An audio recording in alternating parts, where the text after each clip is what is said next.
အားလုံးပဲမင်္ဂလာပါ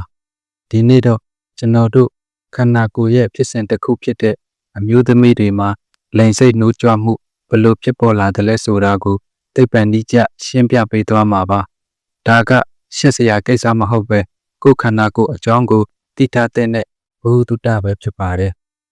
အမျိုးသမီးတစ်ယောက်လိန်စိတ်နှိုးကြွလာပြီဆိုရင်ဒါဟာရုတ်တရက်ဖြစ်လာတာမဟုတ်ပဲအာရုံကြောစနစ်တွေရဲ့ရှုပ်ထွေးတဲ့ပေါင်းစပ်ညှိနှိုင်းမှုကနေစတင်တာပါ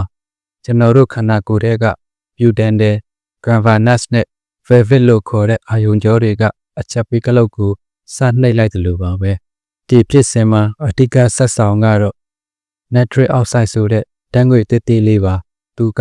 အာရုံကြောတွေစီကနေထွက်လာပြီးတော့လေအင်္ဂါတစ်ဝက်ကကြွက်သားတွေကိုကဲအနားယူလိုက်တော့လို့သတင်းစကားပါလိုက်ပါတယ်အဲ့ဒီအခါမှာကြွက်သားတွေရွရဲသွားပြီးသွေးကြောတွေပွေသွားပါတယ်ဒါဟာအနာတတ်ထားတဲ့ရေတကားကြီးကိုဖွင့်လိုက်တယ်လို့ပါပဲသွေးတွေက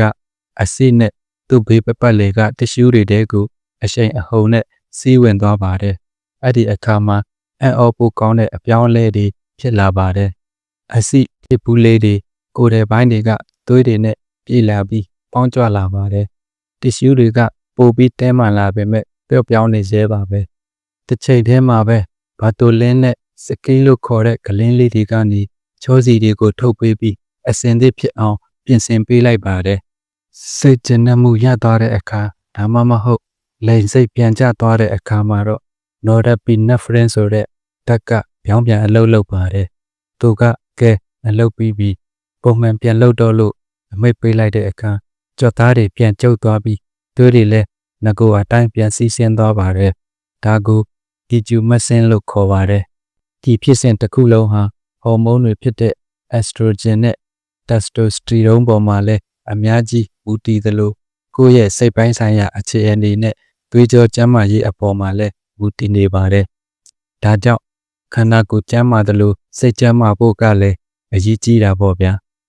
အခုပြောပြသွားတဲ့ဘ ഹു တုတ္တလေးကလူကြီးမင်းတို့အတွက်အကျိုးရှိမယ်လို့မျှော်လင့်ပါတယ်